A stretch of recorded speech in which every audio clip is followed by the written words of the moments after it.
예, 안녕하십니까. 김경환 삼국지의 저자 김경환입니다. 오늘은 삼국지 바로 읽기, 삼국지 독법 세 번째 시간, 역사적 맥락을 이해하고 읽어라 편입니다. 제가 원래 전공이 행정학입니다. 행정학에서 박동서 패러다임이라는 게 있죠.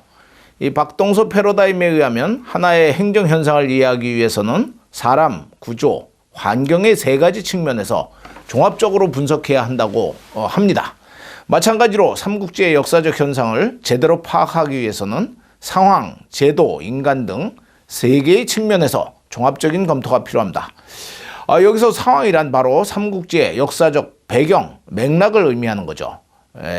삼국지의 상황, 맥락을 제대로 이해하고 삼국지를 읽어야 삼국지의 정확한 의미를 이해할 수 있습니다. 그러면 삼국지의 상황 맥락이란 어떤 것이냐, 즉 삼국지 시대는 어떤 시대였냐 하는 얘기입니다. 흔히들 삼국지 시대를 난세라고 말을 합니다. 난세란 치세의 반대가 되는 개념으로 국가의 통치 질서가 무너진 혼란 상태를 말합니다. 이에 반하여 치세는 국가의 통치 질서가 확립된 안정기를 의미하죠. 치세의 군주가 지켜야 할 통치의 도리가 바로 왕도인 반면에 난세의 군웅들이 서로 치고받고 싸우면서 추구하는 것이 바로 패도인 것입니다. 치세에는 국민들이 안정적인 환경에서 안심하고 생업에 종사할 수 있게 국가 안보와 사회 질서를 유지해서 백성들의 편안한 삶을 보장해야 하므로 유능한 관료들과 관료 집단인 사족 혹은 사대부의 역할이 중요합니다. 반면에 난세에는 여러 군벌 집단들 간의 전쟁에서 이겨서 살아남는 것이 가장 중요하죠. 따라서 권모술수와 꼼수가 난무하게 되고 또 역사의 주역도 싸움의 선봉장에서는 군벌과 건달 집단 즉 소년배들의 역할이 중요하게 됩니다.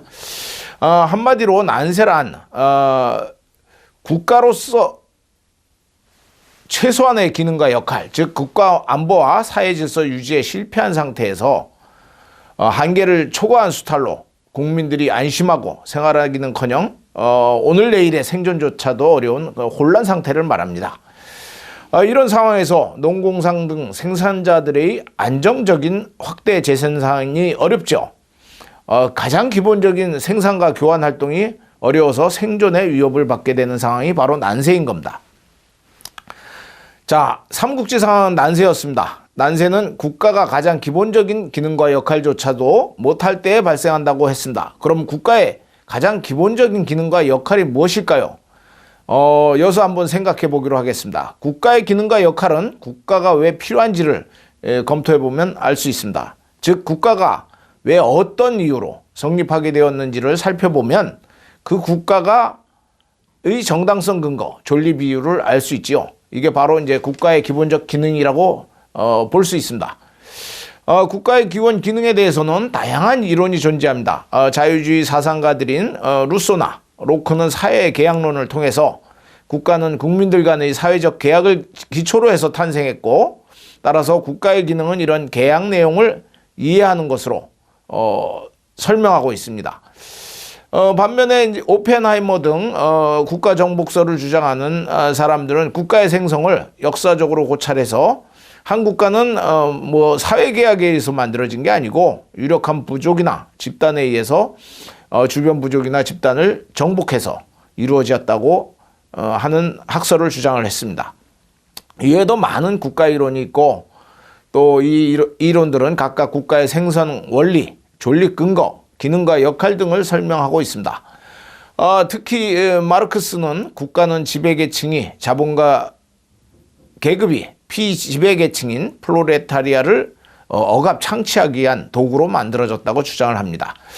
과연 국가라는 것이 마르크스의 주장처럼 단순히 자본가 계급의 지배 도구에 불과한 것일까요? 아니면 국가가 성립한 배경 또는 국가가 수행해야 할 역할 및 기능은 정말로 어떤 것일까요?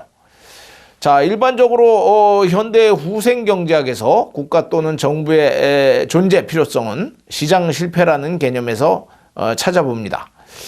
독과점 시장처럼 시장이 불안정하거나 외부 효과가 존재하는 경우 시장을 통해서 후생 극대화가 이루어질 수 없다는 것입니다. 시장의 불안전성을 보완하고 시장이 본질적으로 해결할 수 없는 공공재의 공급과 분배 문제 그리고의 해결을 위해서는 정부 또는 국가기구가 필요하다는 얘기입니다. 그러나 이러한 설명은 국가가 정상적으로 존재하는 것을 전제로 정부가 마땅히 해야 할 역할에 대해서 설명하고 있는 것입니다. 불완전한 시장의 기능을 보완하기 위해서 정부의 개입이 필요하다는 얘기입니다. 그러나 이것은 국가가 발생하게 된 역사적 배경을 설명해 주지는 못합니다. 보통 우리가 이제 이 사회를 조직하는 방법 또는 사회적 가치를 배분하는 방법이 크게 두 가지가 있다고 그래요. 하나는 그 정부죠. 또 하나는 시장입니다. 그런데 아담 스미스의 국부론에 의하면 한 사회의 경제적 후생을 극대화하는 방법은 분업이라고 합니다. 각자 자기가 경쟁력 있는 제품을 만들고 이것을 시장에서 상호 교환하면 경제적 후생이 극대화할 수 있다는 것이죠. 그렇다면 시장만 존재하면 되지 국가가 왜 필요한지 의문이 생길 수 있습니다. 국가는 주민들로부터 세금을 징수하고 규제를 강화하는 등 외견상 국민을 착취하고 억압하는 기구로 보일 수도 있습니다. 이런 시각에서 보면 국가 또는 정부는 불필요한 존재인 것으로 보입니다. 또 맨커 올슨이라는 분이 집단적 행동의 논리, The Logic of Collective Action이라는 유명한 저서를 남긴 바 있어요. 이 책에 의하면 개인들은 개인의 이해관계와 직접 관계가 없는 한 공공적인 문제에 참여하지 않는 경향이 있다고 합니다. 사익 증대 가능성이 없는 한 공익을 위해서 일하지 않는다는 것이죠. 얼핏 공공적인 행위인 것처럼 보이는 것도 사실은 다 사익 추구 행위의 한 표현이라는 것입니다. 현대 정치에서 참여자들의 동기와 행태를 살펴보면 이와 같은 주장이 일리가 있습니다. 공무원들은 공익을 위해서 정부에서 일하는 것 같지만 본질적인 동기는 신분 보장과 급여 소득을 위한 것이라고 볼 수 있지요. 또 정치인들도 공익을 위해서 일을 하겠다고 나서지만 실제로는 자신의 권력을 극대화하고 이를 통해서 자신의 이익, 목적을 달성하고자 하는 측면이 매우 강합니다.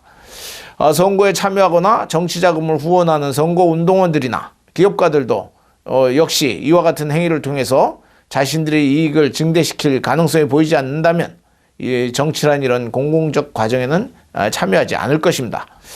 그럼에도 불구하고 현대 모든 조직화된 사회는 국가 또는 정부가 존재합니다.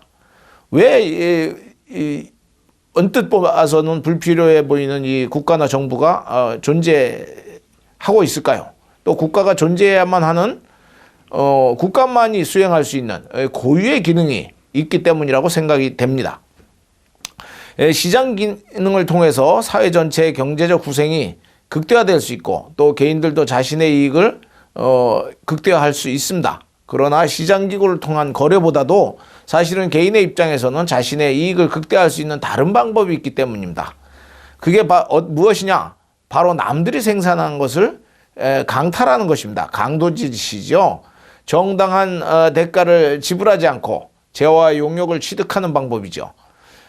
모든 사람들이 필요한 것을 취득하기 위해 이렇게 쉬운 방법을 채택하고자 하면 시장은 더 이상 존재할 수 없게 되는 거죠. 따라서 국가가 존재하기 이전의 상태, 이것을 이제 사회계약론에서는 자연 상태라고 부르죠. 또는 이제 국가가 해체된 상태, 이른바 이제 이 삼국지적인 상황, 난세입니다. 이런 상황에서는 개인과 집단들은 자신의 이익을 극대화하기 위해서 생산 활동보다는 강도짓을 선호하는 경향이 있습니다. 그런데 남의 것을 빼앗는 경우에도 비용이 전혀 안 드는 건 아닙니다. 저항이 심한 경우에는 강도들도 자신의 생명과 신체의 자유를 박탈당할 위험성이 커지죠. 당연히 높은 비용이 발생합니다. 그래서 강도들은 강도 행위의 비용을 감소시키기 위해서 큰 집단을 형성하는 게 유리합니다. 그래서 강도들은 이제 실력 있는 리더를 중심으로 해서 강도단을 조직하게 됩니다. 이걸 이제 라빙 밴딧이라고 하는데요. 이러한 강도 집단들의 경우에도 또 그럼 전혀 문제가 없느냐? 그건 아닙니다. 이렇게 강도단이 형성돼서 생산자들의 생산물을 약탈하게 되면 첫째로 농민 등을 등 생산자들의 입장에서는 잉여 생산물이 발생해봐야 뭐 약탈당할 게 뻔하므로 생산에 힘을 쓰지 않게 됩니다. 따라서 지역 내의 생산성이 떨어지게 되고 그만큼 강도 집단들이 빼앗아가야 할 물량이 부족하게 되죠. 둘째로는 생산행위보다 강도행위가 수익이 훨씬 높기 때문에 너도 나도 생산자의 지위를 포기하고 강도가 되려는 경향이 있다는 것입니다. 이렇게 되면 이제 강도단들 간의 경쟁이 매우 치열해지죠. 이런 상황에서 실력 있는 이제 강도단의 리더는 다음과 같은 전략을 취하게 됩니다. 먼저 자신의 지역 내에서 독점적인 지위를 확보해서 강도 행위를 이제 독점하려고자 합니다. 또 이를 위해서 경쟁적인 다른 강도 집단을 몰아내고 지역 내에서의 권력을 독점하게 되죠. 그 다음에 이제 잉여 생산을 권장하기 위해서 강도 행위에 일정한 규칙을 정하게 됩니다. 예를 들면 생산량의 10%만 강탈하겠다라고 생산자들에게 약속하는 거죠. 여기서 바로 이제 원시적인 정치 권력과 세금이 탄생하는 것입니다. 이처럼 한 지역에서 독점적인 권력을 행사하게 되고 세금을 징수하는 강도 집단의 우두머리를 흔히 워로드 또는 랜드로드라고 합니다. 중세의 봉건영주나 일본의 번주들이 다 이런 부류에 속하게 됩니다. 그런데 이 워로드들은 자신의 이익을 극대화하기 위해서 또 끊임없이 세력 확장을 도모하게 됩니다. 서로 영역 싸움을 하게 되는 거죠. 이 중에서 결국은 최후의 승자, 하나의 정치 공동체 내에 단 하나의 강도단이 형성되면 이 최후의 승자를 우리는 이제 스테이셔너리 밴딧이라고 부릅니다. 즉 국가 강도단이라고 부르는데요. 국가 강도단이 바로 국가입니다. 국가의 우두머리가 바로 전 근대 시대의 군주들, 소위 말하는 왕, 황제 이런 사람들이죠. 왕조 시대의 창업군주들은 난세를 평정하고 질서를 회복한다는 등 그럴듯한 명분을 내세웠지만 사실은 자신만의 독점적이고 지속적으로 강도 행위를 하기 위한 그런 싸움에서 승리한 것뿐이라고 말할 수 있습니다. 로크나 흡저, 루소의 사회경로는 기성의 국가를 정당하기 위한 논리적 근거를 제시하기자 한 것이지 국가 형성의 논리를 설명한 것은 아닙니다. 경위가 어찌되었든 간에 이미 성립해서 존재하는 국가가 그 존립 근거를 정당하기 위해서 주권자인 국민의 합의에 의해서 구성되고 통치해야 한다는 어떤 정당화의 근거를 제시한 것이죠. 즉 이미 존재하는 국가기구가 그 주민을 상대로 세금을 징수하고 각종 강제력을 행사하는 것이 정당한 것으로 인정받기 위해서는 그 국가기구의 구성 방법과 권력의 행사가 국민의 의사에 합치되어야 한다는 점을 강조한 것이라고 볼 수 있습니다. 그러나 지금 보신 것처럼 설명드린 것처럼 국가 성립의 기원을 현실적으로 살펴보면 고대와 중세의 어느 국가도 사회계약이라는 국민적 합의 과정을 통해서 설립된 경우는 없습니다. 이 극대화의 논리에만 전적으로 의존한다면 현대 민주주의의 국가기구의 본질도 크게 다르지 않습니다. 국가 강도단인 것입니다. 일단 국가 강도단이 성립하게 되면 강도 행위는 세금이란 형태로 제도화하게 되고 생산자들은 잉여 생산물을 시장에서 자유롭게 교환할 수 있게 됨으로써 개인의 이익과 사회적 구성이 동시에 극대화하게 되는 것입니다.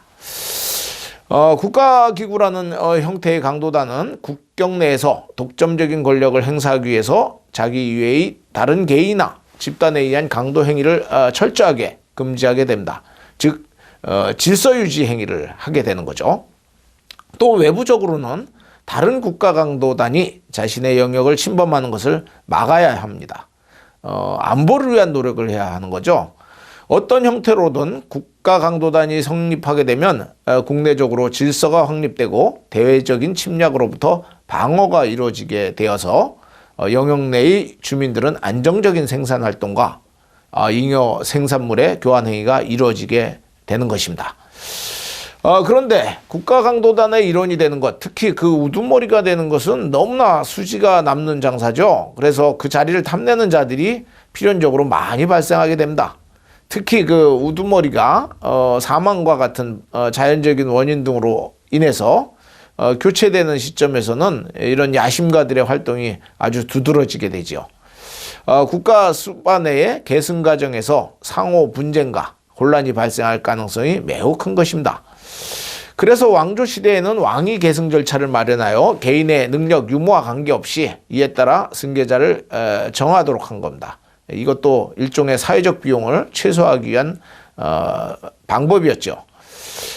민주주의 정부의 경우에는 다수결의 원칙에 의해서 국가강도단의 승계 원칙을 정한 것 외에는 본질적으로 왕조 시대와 다른 점이 하나도 없습니다. 워로드들이 실질적으로 무력 행사에 의해서 국가강도단의 승계를 결정하는 것 대신에 머릿수를 세서 그냥 많은 쪽이 이기기로 결정한 게 바로 이제 다수결의 원칙입니다. 유명한 보수주의 사상가 에드먼드 버크가 다수결은 머리통을 부숴버리는 대신에 머릿수를 세는 것이다 라고 한 이유를 아시겠죠? 전투 기술 수준이나 또는 사회 조직 기술이 비슷한 상태에서는 이변이 없는 한 숫자가 많은 쪽이 이기게 되어 있습니다. 따라서 뭐 싸울 것 없이 머릿수를 세워서 승패를 결정하기로 한 게 바로 민주주의 국가의 정권 계승 절차인 선거제도인 것입니다. 그러고 보면 왜 정치인들이 뭐 건달들과 유사한 행태를 보이는지 이해되시겠죠? 정치인들의 본질이 바로 지역 강도단이거나 또 이런 지역 강도가 되고자 하는 지망생들로서의 성격을 가지고 있기 때문입니다. 결론적으로 국가 생성의 과정을 살펴보면 국가의 본질과 국가의 기본적인 기능이 무엇인지 알 수 있습니다. 첫째는 대내적으로 국내 질서 유지를 하는 것이죠. 그리고 두 번째는 대외적으로 국가 안보를 유지하는 것입니다. 질서 유지 이외에 경제 발전을 국가의 양대 기능으로 보는 견해도 있는데 이거는 국가의 대내적인 기능인 질서 유지 기능을 세분화해서 설명한 것에 불과합니다. 이미 설명한 바와 같이 국내적으로 강도 행위를 금지하면 시장 기능을 통해서 경제가 활성화하게 되어 있습니다. 물론 이제 과거 우리나라와 같이 정부 주도로 경제 발전을 추진한 경우도 있었지만 이건 어디까지나 예외적인 경우라고 볼 수 있습니다. 워낙 민간의 자본이 축적돼 있지 않은 상황에서 불가피한 선택이었다고 볼 수 있죠. 그러나 경제가 발전하고 선진화되면 과거와 같은 관주도의 경제는 시장을 왜곡시켜서 오히려 경제 발전에 해가 되는 경향이 있습니다. 시장이 정상적으로 기능하고 시장의 실패를 치유할 수 있도록 합리적인 기능을 세우고 이를 집행하는 일, 즉 시장이 존재할 수 있게 국내적 강도행위를 철저하게 금지하는 일 등이 바로 국가가 해야 될 기본적인 의무입니다. 이러한 기능은 경제적 질서 유지 기능이라고 볼 수 있습니다. 반면에 범죄가 발생하지 않게 범죄자들을 처벌함으로써 사회적인 질서를 유지하는 기능은 사회적 질서 유지 기능입니다. 자, 이를 통해 국가의 기본적 기능과 역할은 국제적으로는 안보 유지이고 국내적으로는 사회 질서 유지, 즉 치안임을 알 수 있습니다. 국가가 존재하지 않거나 국가가 국가로서의 기본적 기능에 실패했을 때는 그 국가의 국민들은 안심하고 생산활동과 잉여 생산물의 교환활동을 할 수 없게 됩니다. 인간은 누구나 자기 보존 본능과 종족 보존 본능을 가진 존재입니다. 안심하고 생업에 종사함으로써 자기 자신의 생존과 안전을 지키고 또 확대 재생산을 통해서 후손을 번영시키는 것이 인간의 가장 기본적인 욕구인 것입니다.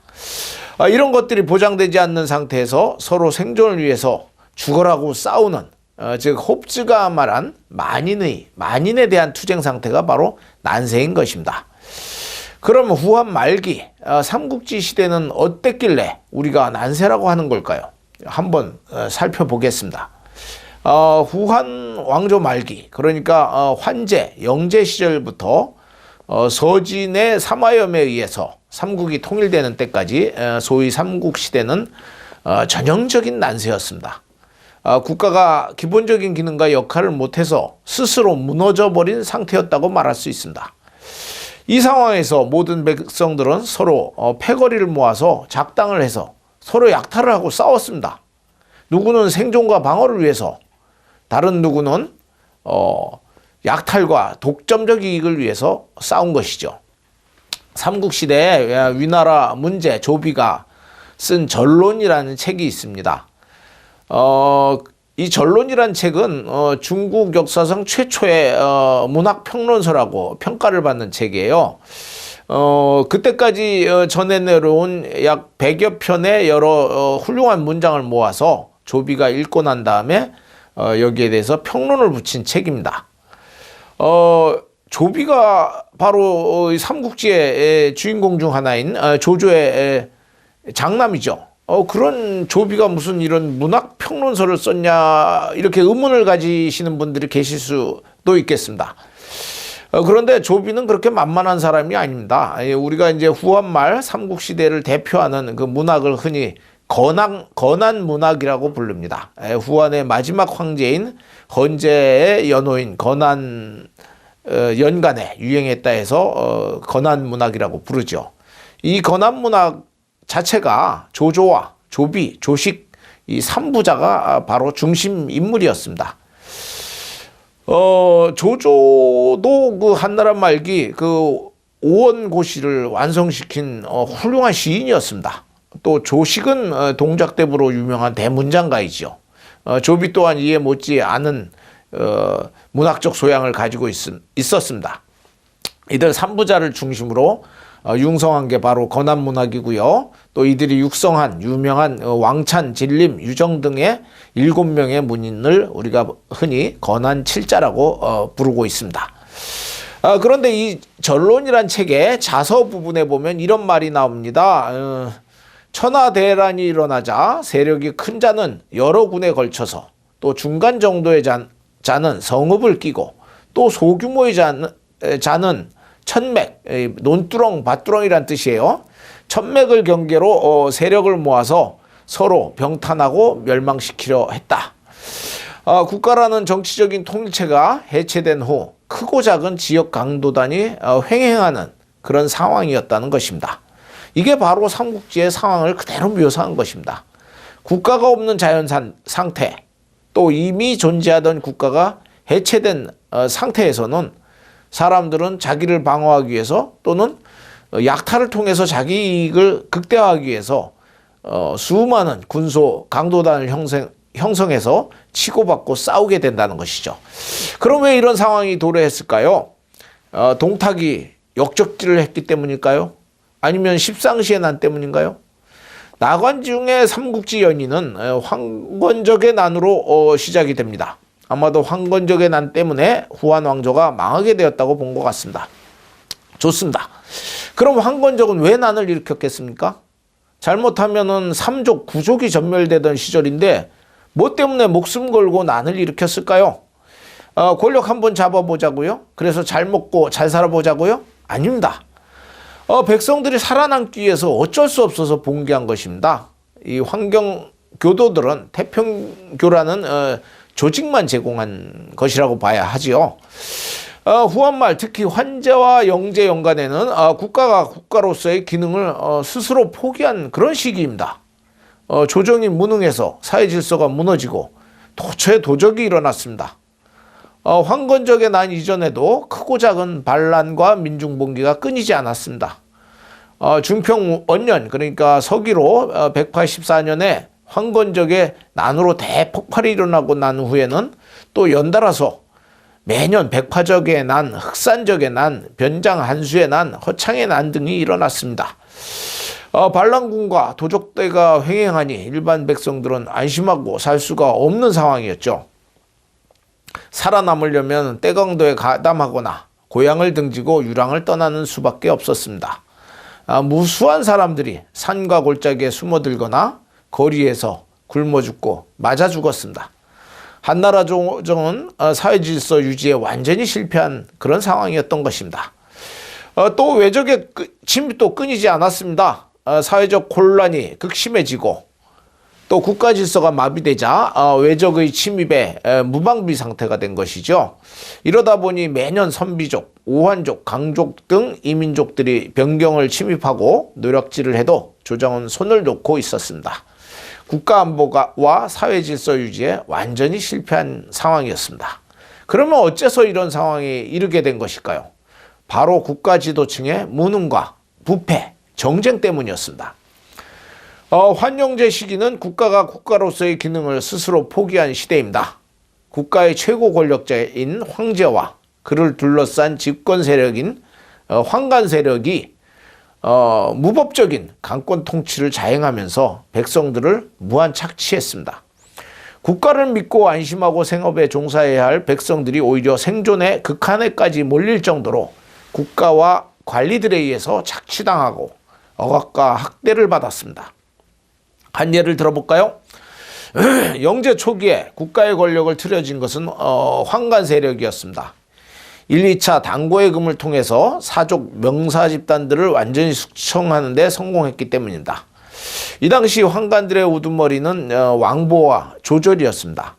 왕보에게는 이제 왕길이라는 못된 양자가 하나 있었는데 이 자가 패국의 국상, 이게 이제 군의 태수와 동급이었죠.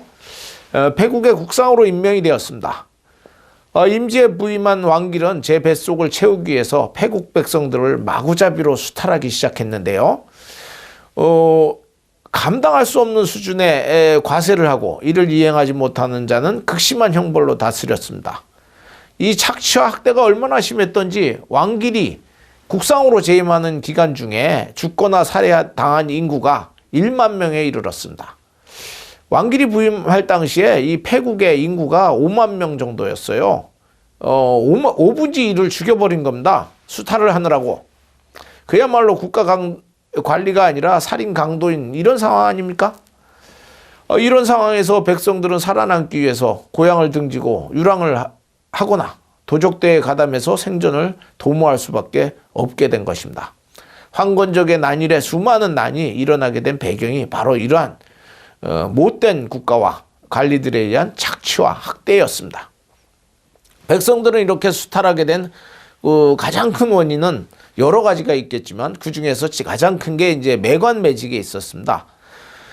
원래 한나라 시대까지만 해도 과거라든가 이런 제도화된 공직 임용 제도가 없었습니다. 그래서 관직의 임용은 천거제라고 해서 고위직 중앙관료나 자사나 태수와 같은 지방관들이 1년에 한 명씩 인재를 추천하면 조정해서 이를 임용하는 방식으로 관료를 충원했습니다.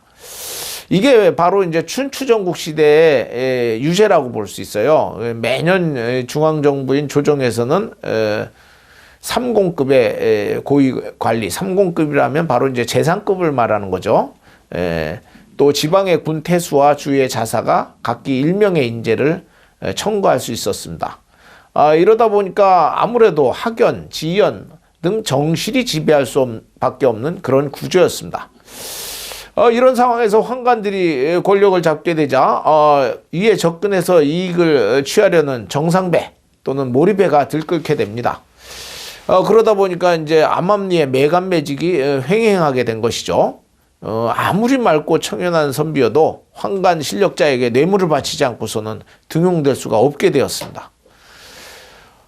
조절의 종복들에게 가산을 탕진할 정도로 향과 뇌물을 제공하고 또 마지막에는 조절에게 그 당시 아주 귀했던 서역의 포도주 2독을 선물하고 태수벼슬을 받은 맹타 이야기는 아주 유명한 사례라고 할 수 있죠. 이 맹타가 누구냐면 바로 삼국지 후반부에 등장하는 맹달의 아버지입니다. 그런데 이제 영제가 성인이 돼서 이제 친정을 하게 됐습니다. 그런데 어이없게도 영제는 이런 매관매직을 없애려 노력하기는커녕 이거를 공식적으로 제도화해 버렸습니다. 원래 영제는 이제 어린 나이에 입양돼서 황제가 되었는데요. 그 전에는 이제 하간 왕의 아들이었어요. 근데 경제적으로 굉장히 좀 궁핍한 생활을 했었다고 합니다. 이게 한이 되었었는지 아니면 이제 황간들이 그 이익을 독점해 버리는 게 배가 아팠던지 실질적으로 이제 친정을 해서 실권을 행사하게 되자마자 서쪽 궁궐을 개방해서 그곳에서 아예 드러내놓고 이제 관직을 매매하기 시작을 합니다. 아예 공정가도 정해버렸습니다. 이 태수등 당시 2천석급의 고관들에 대해서는 2천만 전을 내야 됐고요. 현령 등 400석급의 관직에 대해서는 400만 전이 이제 공정거래가였습니다. 또 중앙조정 내의 삼공은 1천만 전, 구경은 500만 전이었습니다. 직급이 훨씬 높은 상공 구경보다도 지방관이 더 공정가가 높았던 이유는 그만큼 백성을 직접적으로 수탈할 기회가 많기 때문이었던 것으로 보입니다. 심지어 감액제도도 있었어요. 평소에 덕행으로 명망이 높은 사람들은 반액으로 감면해 주었습니다.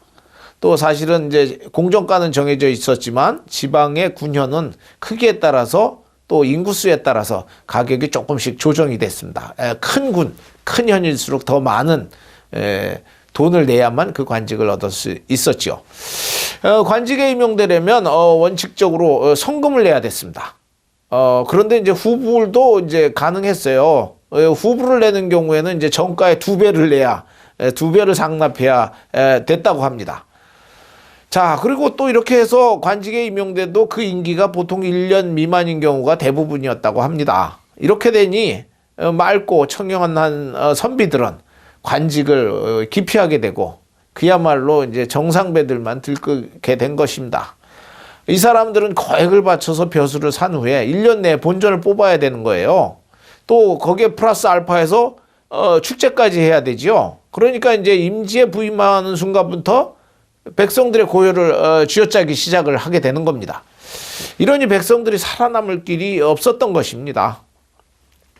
그 당시에 사마직이라는 사람이 있었어요. 아주 맑고 고든 선비로 명망이 있었습니다. 그래서 이 사람은 공정가가 2천만 전인 거록태수직을 단돈 300만 전에 주겠다는 제안을 받았습니다. 사마직은 병을 핑계대고 관직에 나가지 않으려 했어요. 근데 이것도 지 마음대로 안 됩니다. 허락을 받지 못했어요. 그래서 강제로 이제 무슨 이유인지 몰라도 강제로 이제 거록태수직을 떠맡게 되었습니다. 사마직은 이제 당시 도성이었던 낙양에서 출발해서 맹진에 이르렀을 때 상소를 올려서 이런 당시에 이런 폐해들 실정을 비판하는 글을 올리고는 약을 먹고 자살을 하고 말았습니다. 그때 그 사람이 한 말이 이런 말이 있습니다. 무릇 목민관이란 백성을 위해서 부모처럼 보살펴야 하거늘 백성의 껍질을 벗겨내야 하니 나는 이것을 도저히 참지 못하겠다. 이래서 사마직이 자살을 한 겁니다. 이게 나라입니까? 자, 이런 상황에서는 상황에서도 황제는 반성이 없었습니다. 또 지배계층인 황관과 외척들은 백성의 삶은 안중에도 없고 권력 투쟁에만 열심이었습니다. 후한 말기에 이르러서 어린 황제들이 집중적으로 등극을 했습니다. 외척들이 이제 정권을 농단하기 위해서 후사가 없는 경우에는 일부러 어린 황족을 맞아들여서 태우를 끼고서 정권을 이제 마음대로 농단하기 위한 것이었습니다.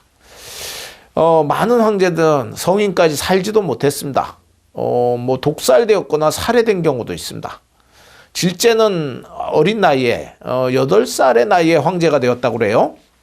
근데 총기가 있었는지 당시 이제 권력을 장악하고 전행하던 외척 양기를 무도하다. 그래서 무도장군이라고 불렀습니다. 그랬다가 바로 독살을 당했죠. 이렇게 되자 이제 간신히 살아남아서 성년이 된 황제는 친정을 시작하자마자 자신을 업어키웠던 환관들과 손을 잡고 외척들을 숙청하기가 일상다반사였습니다. 외척들은 득세를 하게 되면 또 관료계급인 사족들과 손을 잡고 환관들을 숙청하려 애를 썼고요. 항상 피비린내 나는 정정의 연속이었습니다. 이런 상황이었으니 백성의 삶이나 사회질서, 국가 안보에는 안중이나 있었겠습니까? 권력투쟁의 마지막 결정이 십상시엔 아니었던 것입니다. 1, 2차 당고의 금을 통해서 정권을 독점하게 된 황관이 욕심을 채우고자 백성을 무한수탈하게 되자 견디지 못한 백성들이 환관적의 난을 일으켰고 또 그 결과 국가가 극도의 혼란에 빠지게 된 것입니다.